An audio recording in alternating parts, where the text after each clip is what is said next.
Hello friends, நான் உங்கள் web developer Tamil. இந்த வீடியோவில் என்ன பார்க்க போகிறோன்னா, HTMLோட ஃபுல் வீடியோ போடுங்கன்ற நம்ம சப்ஸ்கிரைபர்ஸ்லாம் கேட்டிருந்தாங்க. அதுக்கு தான் ஃப்ரெண்ட்ஸ் இந்த வீடியோவை ஃபஸ்ட்டு செஷனாக வச்சு, அதாவது இன்ட்ரொடக்ஷன் செக்ஷனாக வச்சு இந்த வீடியோவை அப்லோட் பண்ணியிருக்கேன். இந்த வீடியோவில் நம்ம என்ன பார்க்க போகிறோம்னா, HTML ஆத்தரை பற்றியும் HTMLோட பேசிக்கும் அண்டு ஸ்ட்ரக்சரை பற்றி தான் பார்க்க போகிறோம். வாங்க நான் இதை பற்றி எக்ஸ்பிளைன் பண்ணுறேன். இங்கே வந்து HTMLோட ஆத்தரை பற்றியும் நான் முதல்ல சொல்லியிருக்கேன். HTML ஆத்தர் கிரியேட் பண்ணவர் டிம் பர்னர்-லீன்றவர் தான் கிரியேட் பண்ணியிருக்காரு. இவர் ஒரு பிரிட்டிஷ் கம்ப்யூட்டர் சயின்டிஸ்ட்னு சொல்கிறாரு.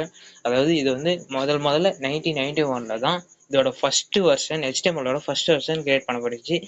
இதில் இவர் வேர்ல்டு வைடு வெப்போட இன்வெஸ்டரும் கூட. அதுக்கப்புறம் நம்ம என்ன பார்க்க போகிறோம்னா, HTMLோட பேசிக்ஸில் ஃபர்ஸ்ட் பாயிண்டாக நான் HTMLோட ஃபுல் ஃபார்ம் பற்றி கொடுத்துருக்கேன். HTMLோட ஃபுல் ஃபார்ம் என்னன்னா, ஹைப்பர் டெக்ஸ்ட் மார்க்அப் லாங்குவேஜ் தான் இதோட ஃபுல் ஃபார்ம். இதை நம்ம